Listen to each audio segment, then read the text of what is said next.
As some countries dispute the relevance of international human rights law as it applies to new technologies and the internet, it's really noteworthy that the first global convention on AI is focused solely on the protection and promotion of human rights and democratic values. The Council of Europe's Framework Convention on Artificial Intelligence and Human Rights, Democracy and the Rule of Law is the first ever international legally binding treaty in the field of artificial intelligence and democracy. It is noteworthy that it was negotiated not only by the 46 members of Council of Europe, but also by other observer states, including the US and the EU. Besides obliging signatories to comply with the fundamental principles of human dignity, equality and non-discrimination, respect for privacy and personal data protection, members must also encourage innovation.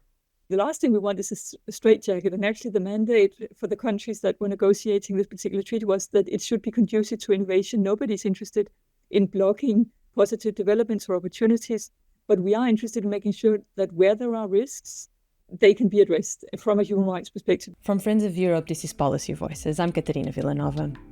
You're listening to the fourth episode of the special series on AI and democracy brought to you by Debating Europe. Today is all about policies and regulations around artificial intelligence. We dive deep into the Council of Europe's Framework Convention on Artificial Intelligence, and we hear directly from one of the people who were involved in the 2 years negotiation. She's Hanne Juncher, Director of Security, Integrity and Rule of Law at the Council of Europe.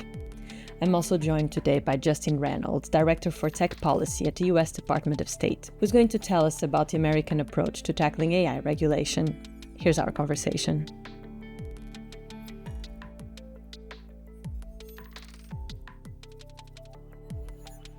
Justin, you are the Director for Tech Policy at the US Department of State, so you are indeed the right person and the best person to get us started and to lay the ground for us and to explain what is the current state of play of AI regulation and framework in the United States.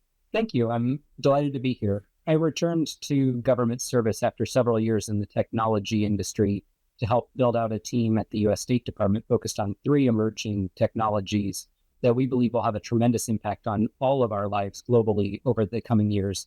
Artificial intelligence, which we'll talk about today, quantum information sciences, and biotechnology. The domestic approach of the United States to AI governance provides a flexible and innovation-friendly framework that protects human rights and safety. And one of the most important parts of that approach is the executive order that President Biden signed in October of last year. It laid the foundation for the U.S. approach, and it builds on previous initiatives under the Biden-Harris administration, including the AI Risk Management Framework and the Blueprint for AI Bill of Rights, and also the voluntary commitments for leading AI companies. But it's something that we can't do on our own. It was developed after extensive stakeholder consultation at all levels of government and with international partners and allies to incorporate global considerations. And if we can start going a bit more into the nitty-gritty and the details, what would you say are the more important takeaways from these regulations, from this Bill of Rights, these blueprints that you were just describing? What would be the ones that have the more consequential aspects on the daily lives of citizens in the United States? Absolutely. There are 3 major components that I'll go into. The first is that the executive order lays out a comprehensive approach for how the U.S. federal government is going to try to govern AI, and that includes supporting workers and preserving privacy and civil liberties. And it also gives guidance for our regulatory agencies and other offices across the federal government to address the risks and opportunities of AI within their mandates. This harnesses our existing capacity and expertise, but it also recognizes that AI is a general purpose tool. It's already being incorporated across all of the aspects of society, and therefore we don't want to burden regulators or firms by having them use their existing mandates and just applying it in the AI context. The second area is there are still a lot of open questions about AI. And so the president has directed departments and agencies to work together with the private sector, civil society, and international partners to better inform our policy and to develop new guidance and standards. And third, it asks the federal government to attract talent and to improve the government's own development and use of AI, with the goal to drive efficiency gains across the public sector and deliver better standards or better services to the American people. And I will turn to you now. And you are, of course, the Director of Security, Integrity and Rule of Law at the Council of Europe. Very significantly, this year, the Council of Europe adopted the Framework Convention on Artificial Intelligence and Human Rights, democracy, and the rule of law. So very broad domains to tackle here. This was heralded as the world's first binding international treaty ensuring that AI doesn't infringe on human rights. Can you tell us a bit more about the scope of this framework and its importance on a global scale? Thank you very much, first of all, for inviting the Council of Europe to be here today. It's important in several ways, the new convention, but the first is indeed the fact that it is the first binding legal instrument with global reach, and as such, it's really quite groundbreaking. We heard just now from Justin in the State Department that there are a number of other initiatives which are very important: self-regulation, co-regulation at the regional level, at country level, and so forth. And all of this can coexist, but this is the first legally binding international treaty, and that makes it quite unique. The scope that you asked about, it's human rights, democracy, and the rule of law, as you mentioned, and you said it's very broad, but it's actually also very specific. And one of the good things that it does is that it confirms that AI is a human rights issue, and it confirms that all states, or all those taking part, recognize it as such, but that they also need some specific guidance, because we have general human rights treaties, but this is really specialized one, singling out AI and then linking it up to human rights obligations and democratic principles. And I think this is what is particularly valuable about this new instrument. What does this new instrument say that countries are allowed to do or are not allowed to do? What does it tell them that, or on the other way around, what does it prohibit them to do? It's quite a traditional human rights instrument. So it lays down the basic principles, and of course, all other rights and other treaties continue to apply. It takes a risk-based approach. So it sets out a number of principles that states have to respect when they use AI in whatever processes at national level. And then it sets out some principles that states must respect when they actually implement the convention. And it's things like, when it comes to the AI systems, for example, human dignity and individual autonomy, transparency and oversight, accountability and responsibility, equality and non-discrimination, privacy, personal data protection, reliability, and so forth. All these are principles that will be familiar to anybody who's read a human rights treaty. But again, the link is to AI. And actually right now what we are doing, because we realize that states might not know precisely how they can go about implementing the convention. So we are developing a tool which will go with the convention. It'll be non-binding, but it'll explain really blow by blow how to do a risk assessment in a particular area when it comes to AI and the impact it might have on human rights or the rule of law. And very interesting, this framework was negotiated between the 46 members of the Council of Europe, the European Union, but also another 11 non-member states, including, of course, the United States. I'll come to you, Justin, in a second. But, I was wondering, and of course, this is not specific to this framework, it's something that happens in any negotiation of a framework or a treaty, that you have very different legal systems and technological advancements across these countries. But Anne, can you tell us a bit more how it was to negotiate this treaty, this framework, considering all those differences in legal systems across these countries, and also where the differences of where each country stands in developing AI? First, the thing to say is that, of course, the Council of Europe was really delighted that there was this very broad and global interest in the negotiations, and we got huge contributions. I mean, really, really significant and valuable input from these different parts of the world. And it's true that the negotiating countries, they reflected very diverse legal and constitutional setups. This is something that we're used to at the Council of Europe, because already with the 46 member states that we have a great variety of legal systems and traditions. And in fact, what we try to do with our treaties is not to harmonize, it's to create a shared legal space. And that was the aim here as well. We would never find sort of one core, small core that would then be relevant for all countries. The idea was to find a common ground. And this was possible partly because member states really wanted to have a treaty on this, and partly because we have a lot of existing treaties and rights that we were able to rely on when formulating the things that have, or the texts that have gone into this particular instrument. Some of the things we also did to make sure that we would not be stuck with a treaty that would be out of date too quickly is that there's no reference to technology actually in the treaty. There's a definition of AI, which we've taken from the OECD. There was no need to invent the wheel. But otherwise, there's no reference to technology. It's a living instrument, and it hopefully will stand the test of time because the focus is on the rights and the principles and the risks and how to address those, rather than on the particular technical challenge being posed by one or the other AI. So Justin, I said I would come back to you on this.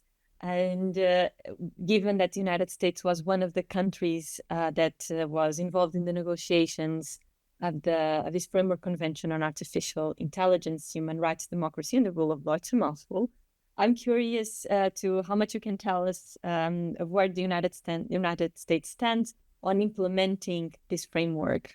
Absolutely. This is a tremendous achievement, and we commend the Council of Europe as well as partners from a very diverse group of states for leading the way on this. I think it's particularly noteworthy that as some countries dispute the relevance of international human rights law as it applies to new technologies and the internet, it's really noteworthy that the first global convention on AI is focused solely on the protection and promotion of human rights and democratic values.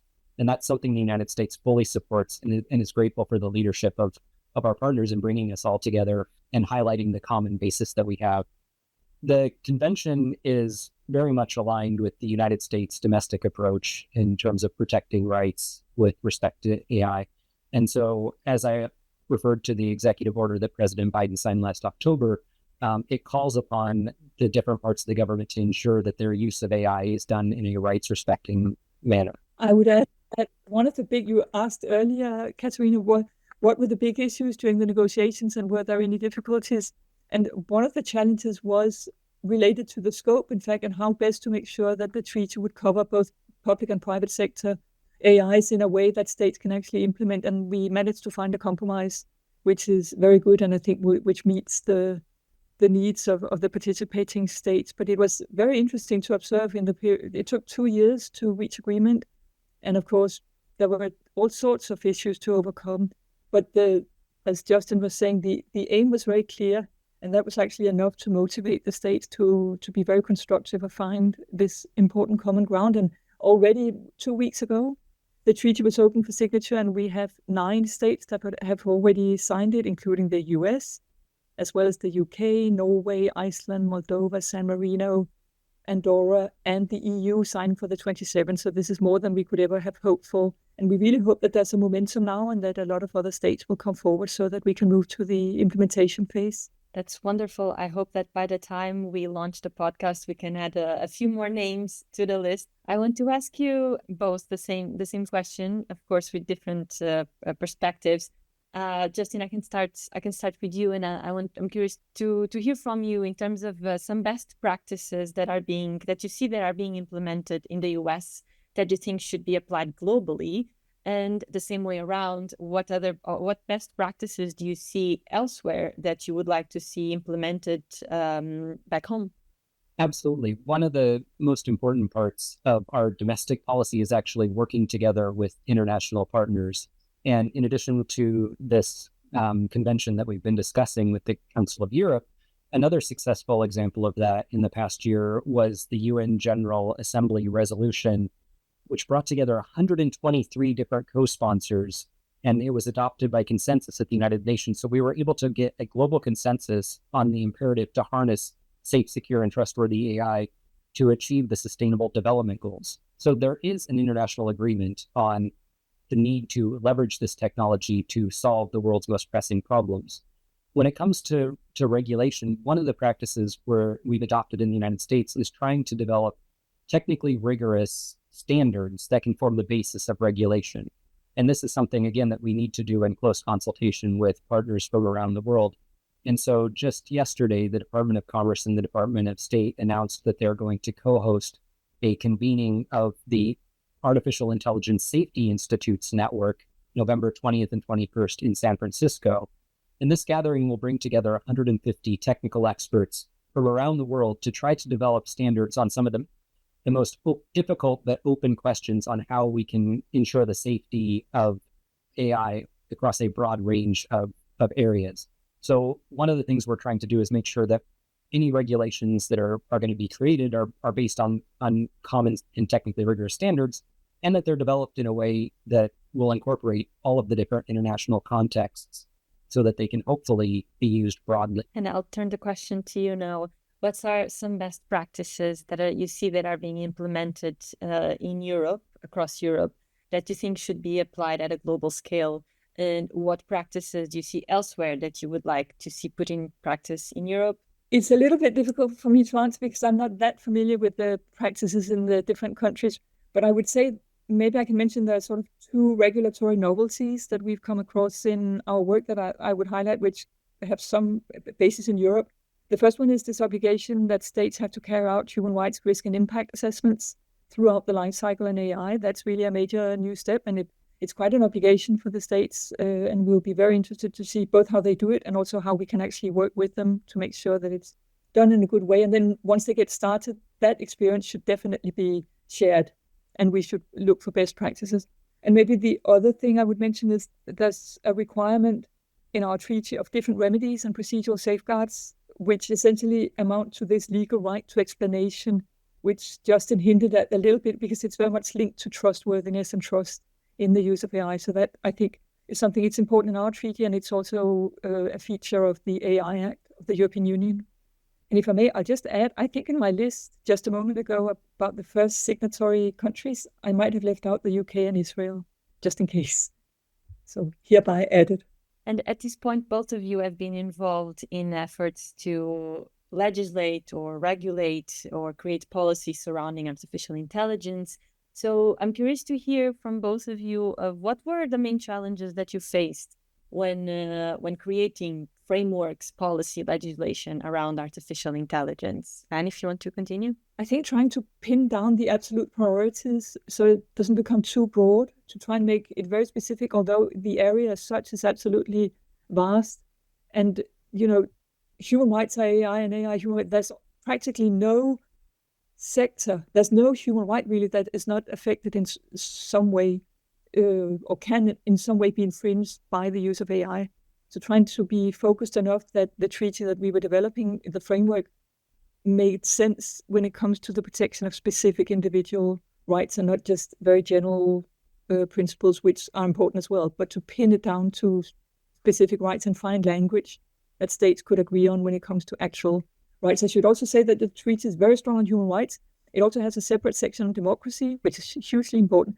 It is less specific on rule of law, and maybe that is because there is no very, very clear definition of human right of rule of law that is universally agreed. So it was less obvious what would be included when it comes to rule of law.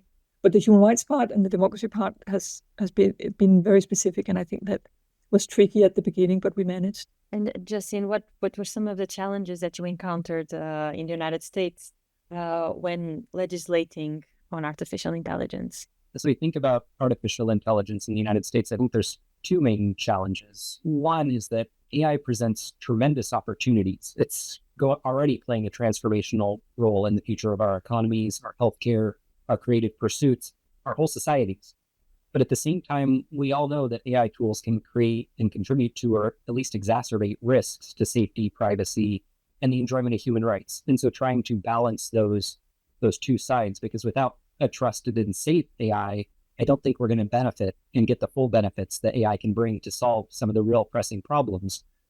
The other issue is the technology is advancing very, very quickly. And so if we're going to create rules or standards around AI, we want to make sure that they're clear and that they're transparent and that they're easily enforceable in a way that would be easily replicable. And so making sure that those standards are developed while the technology itself is evolving at an ever-increasing pace is a particular challenge. And that's part of why we're bringing so many technical experts together in November in San Francisco to try to get a handle on these challenges. That was actually my next question. I mean, how can regulations keep up with a high pace of technological innovation? I mean, my first reaction would be that they can't, simply because we're talking, the legislative process and technological innovation, they move at fundamentally different paces. So is it even a matter of trying to keep up with technological innovation? How do you work around this? I think the good news is a lot of our partners around the world, a large number of countries, including the 123 that co-sponsored the resolution at the UN General Assembly, recognize this challenge. And they're hungry to use AI to solve their most pressing problems while also doing so in a rights-respecting manner. And so by working together on this convention with the Council of Europe, by working together with our partners from the European Union or France and Japan and Kenya and Korea and Singapore and many other countries, we have an international basis of really brilliant people trying to tackle the problems and make sure that we're building standards that are advancing as quickly and as closely to what is happening in the technology. And the other part is it's not just governments. We need to work together with civil society, with academia, and with industry to make sure that we understand the latest in AI advancements and then how to figure out how to identify the risks and then how to mitigate them in a responsible way. And I'm also curious to hear from you when at the Council of Europe, while you were negotiating the framework, how was this question addressed? You said it yourself that this took 2 years to negotiate. So the negotiations went on for 2 years. And in those 2 years, of course, artificial intelligence just exploded. It's nowhere near where it was 2 years ago when you started. So how did you tackle that during the negotiations? It's a very good question. I think it links up to what we were saying earlier about this being a living instrument. I think all successful human rights regulation is not tied to a particular moment, but it needs to be adaptable and enduring. And I think the fundamental building blocks have to be agreed at the beginning and be clear. And then you interpret on the basis of that. But we would be out of time, or out of, it would be obsolete within months if we had tried to link it to specific technological solutions or mechanisms right now. It's really built around human rights principles, which will then have to be applied to the particular AI that raises issues of human rights or democracy. That's the idea. But I think as long as we agree on the basic principles and the fact that we would like to have a framework, then that's fine. That's a basis on which we can proceed. And then later on, we will, as I said, link it up to the particular challenges raised by AI, A, B, C, D. That's how it would work. I see. I have a final question, and perhaps the answer is going to be similar to the answer you gave just now. That so when we think about frameworks and regulations, we almost picture it as a straitjacket. So it's almost like we're trying to put AI almost like in a prison. But of course, we want to do this because we want to preserve certain democratic principles, preserve online safety, and etc. So my question is, how can you strike a balance between the need to regulate artificial intelligence, but not so much that it starts to not allow for innovation to flourish? It's never intended. The last thing we want is a straitjacket. And actually the mandate for the countries that were negotiating this particular treaty was that it should be conducive to innovation. Nobody's interested in blocking positive developments or opportunities, but we are interested in making sure that where there are risks, they can be addressed from a human rights perspective, because we have no illusion about the impact that AI can have, whether it's the criminal justice system, healthcare, education, housing, access to insurance, elections, migration. There are risks. So we want to provide a basis for addressing those risks. But beyond that, of course, AI should be used in all the positive ways that it can. And also just to underline that this particular treaty, it doesn't deal with all AIs. It's not triple AIs that are caught by this treaty. It's really only those that potentially pose a risk to human rights, democracy, and the rule of law. And what would those be then? Well, the ones that I just mentioned, for example, if we're talking about the public sector, the ones that are applied in a criminal justice context, for example, when it comes to facial recognition, profiling, and so forth, or in the healthcare sector, in social security areas, children's support, all those types of things where there is a risk of unfair treatment or exclusion or violations of basic rights. Justin, I'll turn to you for final words. How can you strike a balance between the need to regulate artificial intelligence while preserving innovation? It's very important to not only preserve innovation, but encourage it, because we're just at the beginning of the truly great benefits that AI has the potential to bring to all of humanity. As we apply AI to advances in synthetic biology, for example, the potential benefits are enormous. And as we do so, I think it's very important to work with all stakeholders to identify what are those critical risks. How can it, cause true and lasting harm, and then work to responsibly mitigate those, while still encouraging as rapid innovation as possible, because the world is facing tremendous challenges, and AI is one of the tools that will hopefully help us address some of them and really improve the lives of a wide number of people across the world. And Justin, thank you so much. Thank you. It's a pleasure to be here. And that's it for today's show. Policy Voices will be back next week with the 5th episode of the special series on AI and democracy brought to you by Debating Europe. Next week, I'm speaking with Andrea Renda, Director of Research at the Center for European Policy Studies, and Jeffrey Gertz, Senior Fellow at the Center for New American Security, about the European-American collaboration on AI. So be sure to follow Friends of Europe's podcast wherever you're listening to this now, to listen to this episode as soon as it drops in your feed. I'm Catarina Vila Nova, and I'll be with you again next week. Goodbye.